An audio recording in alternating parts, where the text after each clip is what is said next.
Welcome to Classroom 2 Courtroom. Here's your host, Scott Benton. Hey everyone, Scott Benton here. How are you? I am the host of the Classroom 2 Courtroom podcast, where we help you easily transition from a law school student into your professional career as an attorney, and where we make the practice of law fun. Now today we're going to talk about the importance of breathing during a trial. Yes, breathing. Are you a law student or recent graduate waiting for admission to the California bar and eager to gain real-world legal experience? Join the Legacy Lawyers' coveted associate programs in sunny Southern California. Our hands-on spring, summer, and fall programs provide opportunities to dive into high-stakes probate litigation. If you aspire to litigate and thrive in an America First culture that values God, family, and country, we want you on our team. Don't wait, space is limited. Call 714-766-0457 to learn more about this exciting opportunity. That's 714-766-0457. Elevate your legal career with the Legacy Lawyers. Now, if you're still a law school student and you're going to pursue litigation, it still may be a while before you find yourself in a courtroom, but it's important to know that breathing is going to be an important tool for you when you are eventually in a courtroom. Now, this episode is for attorneys who plan to become or will become litigators during their career, and it's intended to address lead attorneys representing a client in a courtroom in front of a judge. For new attorneys who do go into litigation, there's going to come a point where you bring a case to trial, and as we've heard from many attorneys who have gone through the same experience, it tends to bring up a lot of fear and a lot of anxiety and stress. We hear about sleep difficulties the night before a trial, or the feeling of your heart racing and pounding 200 miles per hour for probably about the first 20 or 30 minutes in the courtroom before your stress levels finally abate and go back down. We know some attorneys find themselves in a state of tunnel vision during that time and with heightened levels of stress. And if you haven't yet learned to lean into that kind of stress, you're probably going to have a more difficult time thinking clearly until that fear state, when you're in trial, returns to a more manageable level. Additionally, we've heard from more experienced litigator attorneys that trial fear never really goes away. And while you'd think that after doing maybe 5 or 10 trials, that fear would disappear completely, from what we understand, even if you have, let's say, 50 or 100 trials behind you, that fear is still always present. The difference, of course, is that the more experienced attorneys learn to work with the energy of that fear, and they tend to lean into it to help them navigate the trial process with a much more heightened sense of vigilance. They actually take something that's potentially negative, like trial fear, and they turn it around into a net positive to help really bolster their effectiveness as a courtroom litigator, which is something that you might be able to perfect and use over time as well. So that's something that you want to consider, and it's a goal that you might want to set when it comes to trial and the trial fear that's going to be a part of that whole environment. One way or another, you're going to find some method to turn that fear into a benefit. And while one way of accomplishing that goal might work for some people, it might also not work for others.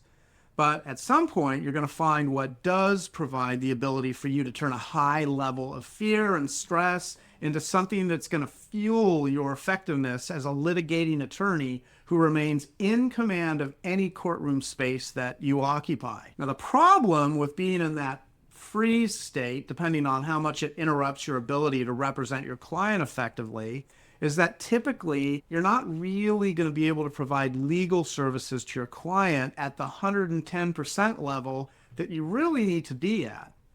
Now, fortunately, as we're told by the more experienced attorneys that have really already gone through this several times, your effectiveness comes back once the fear and stress levels start to go back down. The good news is there's one thing that tends to work for generally just about everyone, especially attorneys doing their first few trials, and that is to remember to breathe.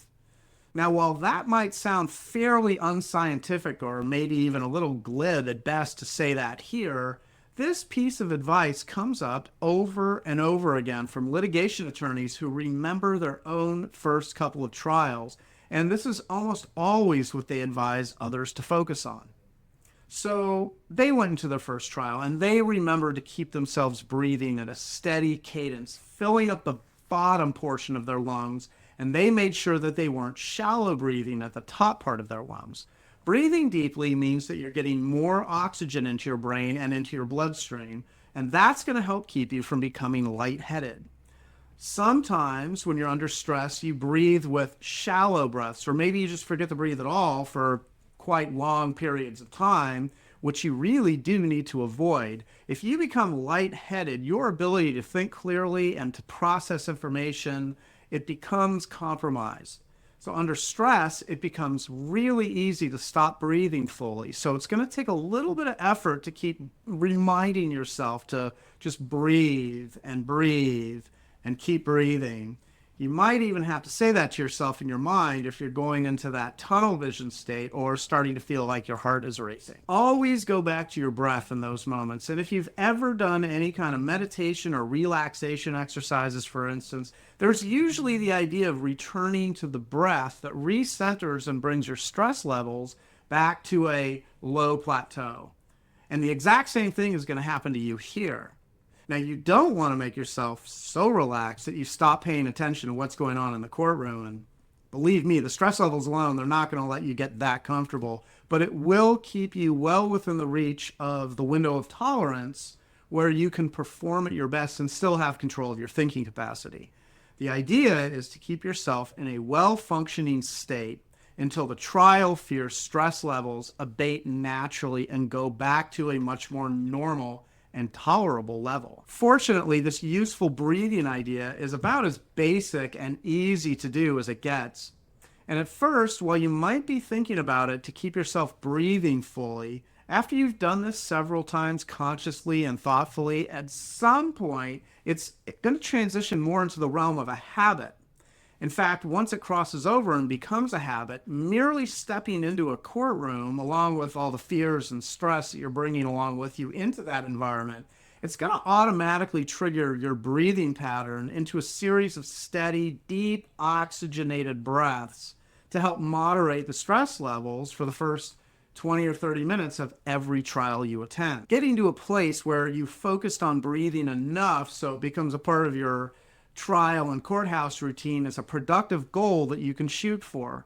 But however you're able to navigate the trial fear obstacle, regardless of whatever advice you receive either here on this podcast or from others in the legal community about this particular subject, really whatever works best for you is probably where you should maintain your focus. My name is Scott Benton. I'm the host of Classroom to Courtroom podcast. Thank you so much for watching this episode. If you're finding this to be valuable information and you'd like to receive an alert every time we put out a new episode, you can go to our website. Our website is classroom2courtroom.com. That's classroom, the number 2, courtroom.com. You can leave us your contact information there and we will send out an alert so that you know a new episode is available. Don't forget to share and subscribe, and we hope you'll join us on our next episode of the Classroom to Courtroom podcast. And we also hope you'll join us in the meantime of making the world a better place, one client at a time. Thank you so much. Thanks for joining us on Classroom to Courtroom, the podcast designed to help launch your first-time legal career. If you have any feedback or ideas for episodes you'd like to hear, you can always find us at classroom2courtroom.com, where you can leave comments, ask questions, and even join our online community. And always remember, by becoming an excellent and confident practicing attorney, you actually make the world a better place. Now get out there and master the art of practicing law.